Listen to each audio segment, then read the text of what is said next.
अस्सलाम वालेकुम everyone. So in this video we are going to do the colonic diverticula. ठीक है, अब कोलोनिक डाइवर्टिकुला जो होता है ना, ये आउट पाउचिंग होती है म्यूकोजा और सब म्यूकोजा की through the muscularis propria. For example मैंने यहाँ पे डायग्राम बनाई हुई है।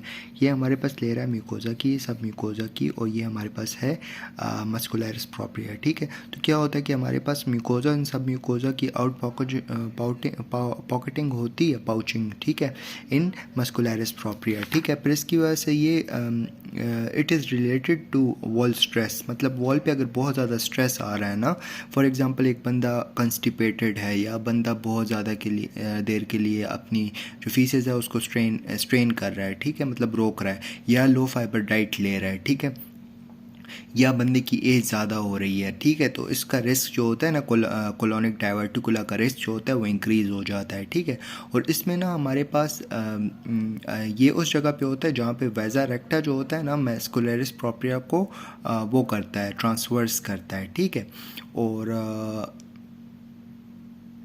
सिग्मोइड कोलॉन जो है ना, ये मोस्ट कॉमन लोकेशन है। ठीक है, अच्छा, अब इसकी जो सिम्टम्स होते हैं यूजुअली इट इज़ एसिम्टोमेटिक, ठीक है, लेकिन कॉम्प्लिकेशंस और भी हो सकती हैं, जैसे कि ये रेक्टल ब्लीडिंग हो सकती है, और रेक्टल ब्लीडिंग में आपको जो है ना मेनली हेमेटोचीजिया नज़र आएगा, जो ब्राइट रेड कलर की रेक्टल ब्लीडिंग होती है। ठीक है, फिर इसके बाद आपका डाइवर्टिकुलाइटिस भी हो सकता है। ठीक है, और डाइवर्टिकुलाइटिस जो होगा ना, वो आपका लिटरली किस वजह से होगा, because of the obstruction of faecal material in that pouch. ठीक है, एंड इसके लिटरली सिम्टम्स उस तरह होंगे जैसे अपेंडिसाइटिस के होते हैं, लेकिन डिफरेंस क्या होगा कि अपेंडिसाइटिस का पेन जो होता है राइट साइड पे होता है, और इसका पेन जो होता है लेफ्ट लोअर क्वाड्रेंट में होगा। ठीक है, अच्छा, फिर इसके बाद ये जो पाउच होता है ना, इससे फिस्टुला भी बन सकता है। मतलब अगर ये पाउच रप्चर हो जाए और ये नेबरिंग स्ट्रक्चर्स के साथ कम्युनिकेशन करना शुरू हो जाए, फिस्टुला तो हमने कहा था ना कि दो ट्यूब्स के बीच में कनेक्शन होता है ना, तो इसको फिस्टुला भी बन सकता है। For example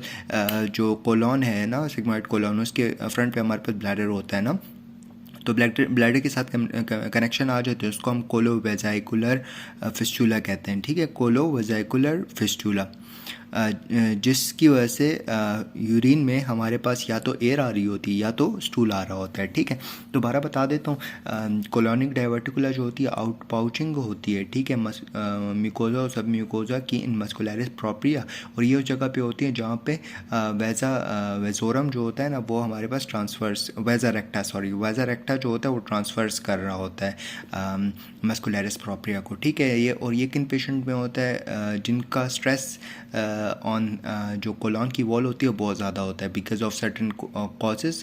for example someone is the constipated और लो फाइबर डाइट ले रहा है, या स्ट्रेनिंग हो रही है। ठीक है, अच्छा, फिर इसमें ब्लीडिंग हो सकती है, डाइवर्टिकुलाइटिस हो सकता है, और फिस्टुला फॉर्मेशन हो सकती है, और इसका पेन जो होता है लेफ़्ट साइड पे होता है। ठीक है, अच्छा, फिर सेकंड चीज़ हमारे पास जो है वो है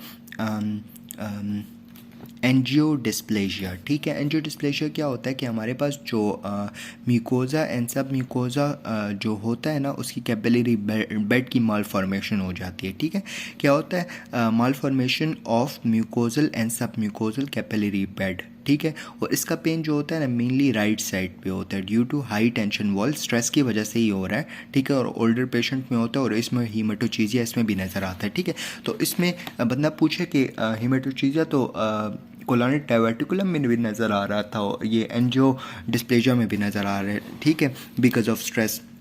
लेकिन इसमें क्या होता है कि जो कोलोनिक डाइवर्टिकुला होता है ना, तो उसमें लेफ़्ट साइड पे मेनली जो है ना पेन हो रहा होता है। ठीक है, और ब्लीडिंग हो रही होती है, हेमेटोचीजिया होता है, और जो वो होता है ना, ये एंजियो डिस्प्लेजिया, इसमें राइट साइड पे पेन हो रहा होता है। ठीक है,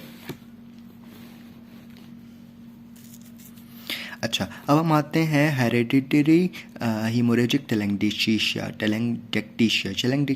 क्या होता है, जब आपकी वेसल्स की जो वॉल होती है ना वो थिन हो जाती है ना, तो उसको आप टेलेंगडेक्टीशिया कहते हो। ठीक है, और ये मेनली जो है ना ऑटोसोमल डोमिनेंट डिसऑर्डर है, जिसमें वेसल्स की वॉल्स जो होती हैं वो थिन हो जाती हैं। ठीक है, मेनली माउथ और जो जीआईटी के जो वो है ना ब्लड वेसल्स हैं, उनकी वॉल्स जो होती हैं वो थिन हो जाती हैं। ठीक है, अब जब ये वेसल्स फट जाती हैं ना, तो वो क्या करती हैं, रप्चर हो जाती है और ब्लीडिंग होना शुरू हो जाती है। ठीक है, रप्चर प्रेजेंट एज ब्लीडिंग। ठीक है, तो ऑटोसोमल डोमिनेंट डिसऑर्डर है, ब्लड वेसल्स की वॉल्स जो होती हैं वो थिन हो जाती हैं, फिर उसके बाद वो रप्चर हो जाती हैं और ब्लीडिंग हो जाती है, ठीक है। इसको आप हेरेडिटरी हेमोरेजिक टेलेंगीशिया भी कहते हो, ठीक है। फिर इसके बाद हम लोग आते हैं इस्कीमिक कोलाइटिस, ठीक है। इस्कीमिक कोलाइटिस क्या होता है कि हमारे पास जो है इस्कीमिया होना शुरू हो जाता है कोलोन का, ठीक है। क्यों इस्कीमिया होना शुरू हो जाता है? बिकॉज ऑफ दी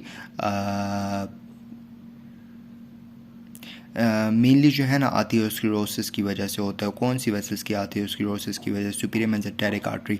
जब superior mesenteric artery most common cause है, ठीक है, इस्कीमिक कोलाइटिस की। तो इसकी वजह से क्या होता है? पोस्ट पैंडियल पेन होता है, ठीक है। वेट लॉस वगैरह होना शुरू हो जाता है। Infection result in pen and bloody diarrhoea, ठीक है। पोस्ट पैंडियल पेन इसलिए होता है ना कि इन्फेक्शन हो गया ना, तो जब आप खाना खाते हो ना तो आपका पेन ज़्यादा हो जाता है। पेन ज़्यादा इसलिए हो जाता है क्योंकि जब आप खाना खाते हो तो एनर्जी रिक्वायरमेंट ज़्यादा हो जाती है ना गट की, ठीक है। तो ब्लड फ्लो भी ज़्यादा चाहिए होता है। जब ब्लड फ्लो चाहिए होता है तो ब्लड फ्लो तो है नहीं, तो अल्टीमेटली पेन होगा, ठीक है। इसके अलावा वेट लॉस इसलिए होता है क्योंकि बंदा कुछ खा ही नहीं पाता, क्योंकि जब वो खाता है तो उसको पेन हो रहा होता है, तो अल्टीमेटली वो खाता नहीं है। और infection result in pen and bloody diarrhoea, ठीक है। ब्लडी डायरिया आ रहा होता है, ठीक है। अच्छा, इसके बाद हम लोग आते हैं इरिटेबल बाउल सिंड्रोम, ठीक है। इरिटेबल बाउल सिंड्रोम में क्या होता है? इरिटेबल बाउल सिंड्रोम में रिलैप्सिंग एब्डोमिनल पेन होता है, मतलब बार बार हो रहा होता है, ठीक है। Relapsing abdominal pain with bloating, flatulence and change in bowel habit, ठीक है। क्या होता है कि रिलैप्सिंग एब्डोमिनल पेन होता है, एब्डोमिन में जो है वो बार बार पेन हो रहा होता है, ठीक है। फिर इसमें जो है एब्डोमिनल पेन होता है, फ्लैचुलेंट्स होते हैं, ब्लोटिंग होती है, डायरिया होता है, कॉन्स्टिपेशन होता है। That improve with defecation in classically seen in middle age female, ठीक है। डेफिकेशन के साथ जो है इम्प्रूवमेंट आ जाती है थोड़ी बहुत पेन की, ठीक है।